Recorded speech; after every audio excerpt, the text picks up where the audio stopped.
നമസ്കാരം.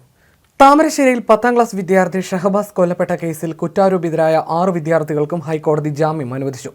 അന്വേഷണവുമായി സഹകരിക്കണമെന്ന് മാതാപിതാക്കൾ സത്യവാങ്മൂലം നൽകണം. സമാന കുറ്റകൃത്യങ്ങളിൽ ഏർപ്പെടരുത്, രാജ്യം വിടരുത്, സാക്ഷികളെ സ്വാധീനിക്കരുത്, ക്രിമിനൽ സ്വഭാവമുള്ള ആളുകളുമായി സമ്പർക്കമുണ്ടാകാൻ അനുവദിക്കരുത് തുടങ്ങിയവയാണ് നിർദ്ദേശങ്ങൾ.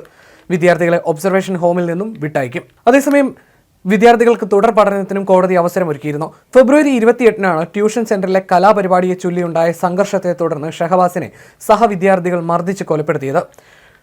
ട്യൂഷൻ സെന്ററിൽ വെച്ചുണ്ടായ തർക്കത്തിന് പകരം ചോദിക്കാൻ ദിവസങ്ങളോളം ആസൂത്രണം നടത്തിയ ശേഷമാണ് താമരശ്ശേരിയിലെ 10ാം ക്ലാസ് വിദ്യാർത്ഥി ഷഹബാസിനെ കൊലപ്പെടുത്തിയത്.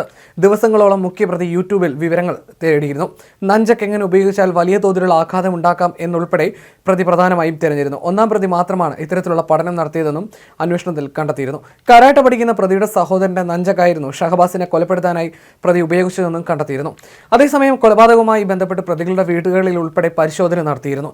മൊബൈൽ ഫോണുകൾ ഉൾപ്പെടെയുള്ള നിർണായക തെളിവുകളും അന്വേഷണ സംഘം വീട്ടിൽ നിന്ന് പിടികൂടിയിരുന്നു.